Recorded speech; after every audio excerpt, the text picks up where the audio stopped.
আসসালামু আলাইকুম নাজরিন, আজকে আমরা যাচ্ছি জামবন জাম পাড়তে। আপনারা সঙ্গে থাকুন, দেখতে থাকুন।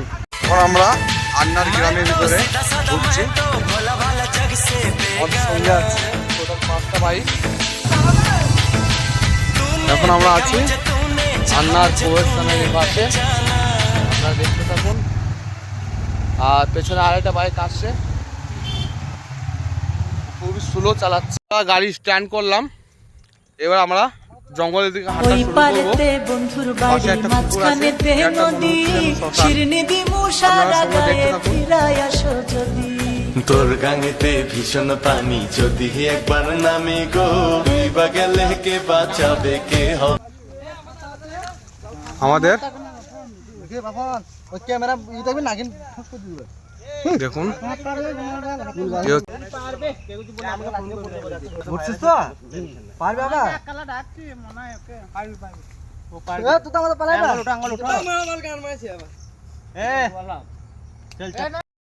খৈরটা বেশ খাওয়া যাবে, খাওয়ার উপযুক্তই। আপনারা দেখুন, এটা খাওয়ার উপযুক্তই, কারণ এটা বাড়িতে যদি সিদ্ধ করা যায় বা একদিন রাখা যায় তাহলে এটা খাওয়া যাবে। আপনারা দেখুন, এদিকে এখনো পাচ্ছে, আর বেশি পাড়া দরকার নেই, বাস হয়ে গেছে, বাস বাস। দেখতে থাকুন আপনারা। আরে ভাই সাব, এ লুঙ্গির মধ্যে কি করেছে দেখো। আরে ভাই, ইয়ার ট্যালেন্ট আছে, ট্যালেন্ট আছে, ইয়ার ট্যালেন্ট আছে, কিন্তু এখনো পর্যন্ত। আপনারা দেখুন, আমরা আগে ছোটদের দেখতাম ডিসকভার চ্যানেলে, যেন মনে হচ্ছে যেন সেই বুঞ্জগোল। সত্যি অনেক দিন থেকে আমরা নাম শুনেছি যে একটা জামবন আছে, জামবন আছে, কিন্তু এটা আজকে চোখে দেখে আমরা সত্যি অবাক যাচ্ছি যে দেখুন আপনারা কতটা ঘন জঙ্গল। এই দুই দিকের মধ্যে একটা নদীর মধ্যে বেয়ে চলে যাচ্ছে। এটা হচ্ছে জামের গাছ, কিন্তু এই গাছটা আছে জাম উপরের দিকে আছে।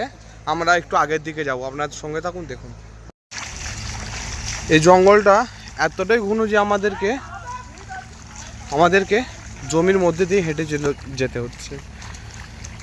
অসম্ভব ব্যাপার, কারণ অসম্ভব এই জন্যই বলছি যে এতটাই ঘন, আমাদের হেঁটে যাওয়ার কোনো একটা মানে উপায় নেই। দেখুন, এই যে দেখতে পাচ্ছেন, এগুলো সব কাটার গাছ, কী করে যাওয়া হবে বলুন। দেখুন আপনারা, দেখুন ওই আগে কিছু আমাদের রায়হান হিল্লাল আছে। আপনার সঙ্গে থাকুন, আপনাদেরকে জামপাড়া বা জামের বাগানটা দেখাচ্ছি। এই হচ্ছে জামের গাছ, এবার চলে যাচ্ছে।